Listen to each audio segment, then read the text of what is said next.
நீங்கள் பார்த்துக் கொண்டிருப்பது தமிழ்நாடு முக்கிய செய்திகள்.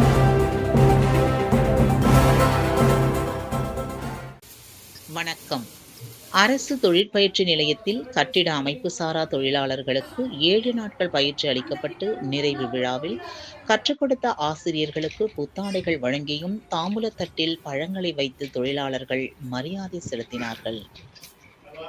தொழிலாளர் நலன் மற்றும் திறன் மேம்பாட்டுத் துறையின் சார்பில் தமிழ்நாடு முழுவதும் 50,000 கட்டுமான தொழிலாளர்களுக்கு 12 தொழிற்பிரிவில் 7 நாள் பயிற்சி அளிக்க வேண்டும் என மாண்புமிகு தமிழ்நாடு முதலமைச்சர் மு.க.ஸ்டாலின் ஆணை வெளியிட்டுள்ள நிலையில், மகாகவி பாரதியார் கட்டிடம் மற்றும் அமைப்பு சாரா தொழிலாளர் சங்கத்தின் மாநில தலைவர் தனலட்சுமியின் முயற்சியால் திருவள்ளூர் மாவட்டத்தில் உள்ள பல்வேறு குக்கிராமங்களுக்கு நேரடியாக சென்று விளிம்பு நிலையில் உள்ள கட்டுமான கொத்தனார், எலக்ட்ரீஷியன், கார்பெண்டர் என ஆண், பெண் உள்ளிட்ட 1100 தொழிலாளர்கள் கண்டறியப்பட்டு அவர்களின் வாழ்வாதாரம் உயர்த்தும் விதமாக அம்பத்தூர் தொழிற்பேட்டையில் அமைந்துள்ள அரசு தொழிற்பயிற்சி நிலையத்தில் ஒவ்வொரு வாரமும் அவர்களுக்கு 7 நாட்கள் சிறந்த முறையில் பயிற்சி அளிக்கப்பட்டு வருகின்றன.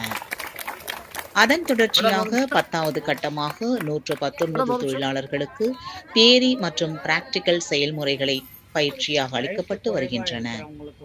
மேலும் அதன் தொடர்ச்சியாக 7வது நாள் நிறைவு விழாவில் தமக்கு கற்பித்த ஆசிரியர்களுக்கு மரியாதை செலுத்தும் விதமாக அவர்களுக்கு புத்தாடைகள் வழங்கியும் சால்வை அணிவித்து தாம்பூலத்தட்டில் பழங்களை வைத்து மரியாதை செலுத்தப்பட்டன.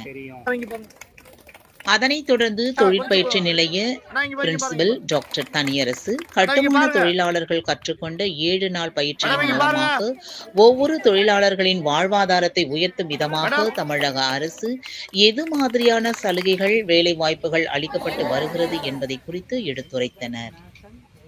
மேலும் இந்த பயிற்சியில் பங்கு பெற்ற ஒவ்வொரு தொழிலாளர்களுக்கும் திருவள்ளூர் மாவட்ட தொழில் மையத்தின் மூலமாக 3 லட்சம் ரூபாயுடன் 50,000 மானிய தொகை கடன் உதவி வழங்கப்பட உள்ளதாக மகாகவி பாரதியார் கட்டிடம் மற்றும் அமைப்பு சாரா தொழிலாளர் சங்கத்தின் மாநில தலைவி தனலட்சுமி தெரிவித்துள்ளார்.